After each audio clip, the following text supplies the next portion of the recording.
Loko! Mali. Maling-mali talaga. Dapat kasi, chine-check nyo muna. Okay? Check nyo muna bago nyo gamitin na. Bubble test nyo bago nyo gamitin. Kasi kung hindi, ganito mangyayari sa inyo.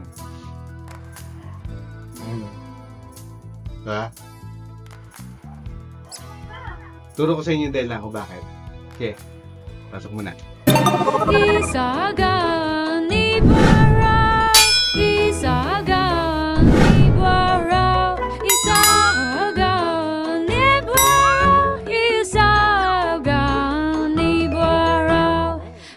So, okay, ganito yun. Meron tayo dito ng dalawang top unit. Yan, ang dalawa yan. So, makikita mo. Isa, ang lock nito ay dito. Ayan, no? Yung may napasok niya na bakal. Naman, pag natanggal mo na yung lock, pwede mo na siyang pihitin. Pag napihit mo na, ayan. So, may makikita ka ditong dalawang rubber yan. Ito. Ayan, rubber yan. So, pagtanggal na, dapat kailangan meron kang maliit na bagay, pwede pantusok, pwedeng kutsilyo, pero kasi pagka kutsilyo, may possible na maputol siya. Although papagtaman naman talaga siya. Ito meron ako ditong maliit na pansungkit o mas maganda, Phillips screw, yung lapad, tinatawag ng negative, and then papasok mo lang to dito para makita mo siya. Ayan. Diyan, wala kasi nakapasok mo, hindi naman nakita. Tingnan tayo. Wala nakatanggal na. Ayan.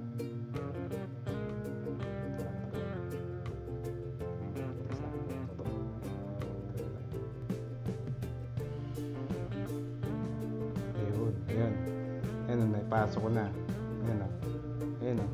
Ayan. Kagano mo lang o. Pag naipasok mo na ganyan, naipasok mo na ganyan, pwede mo na singit to. Kagano siya. Ayan. Tuloy-tuloy na yan, basta huwag mo tatanggalin ito. Ganun mo lang, ikutin mo to. Then yan, tanggal na. So, habang tinatanggal mo siya, ikutin mo lang. Diba? Tanggal na. So, ito yun. Itong o-ring na to, yan ang dahilan. O-ring na yan, yan ang dahilan kung bakit nasingaw. Kasi nga, whether na pudpud na siya or maliit na siya. Hindi na siya nagpipit dun sa dito. Ito.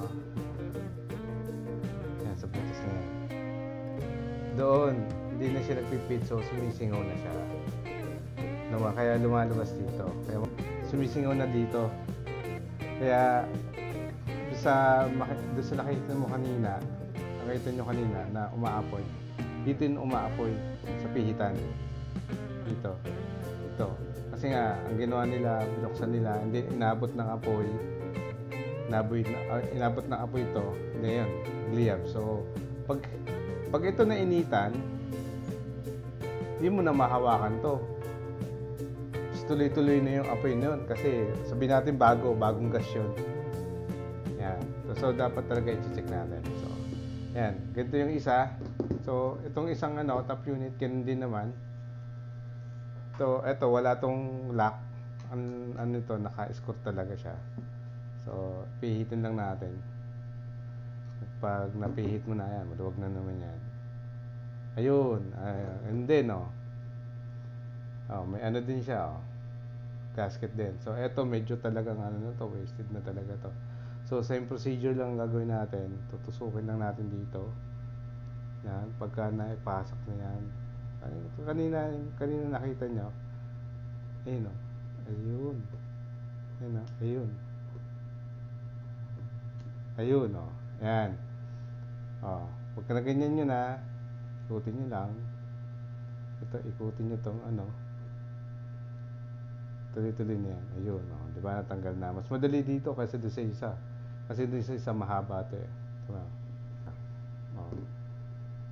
Ayan ito mahaba. May pa. So, ito talaga, pudpud na talaga to. Kasi ito, pagka kinabit mo, talagang sisingaw na yan. Ayan, sisingaw na talaga siya. Yan. Pwede kayong bumili So nakakabili nito sa mga auto shop. Sa auto shop nakakabili nito at pagka bibili ka nito, dapat dala mo to para may sample ka. Kasi kukuhanin nila itong bilog na to. Itong nasa loob. Itong kukuhanin nila, yan, yung nasa loob na yan. Itong kukuhanin nila, hindi itong nasa labas. Yan. So pagka nakabili ka na, yun, kahit ikaw na lang yung magkabit. Or dalhin mo doon, tapos ikabit mo na. So sa pagkakabit, halos same procedure lang. Papasok mo lang to dito. Dapat syempre dapat nakapasok na to. Yan. Ayan o.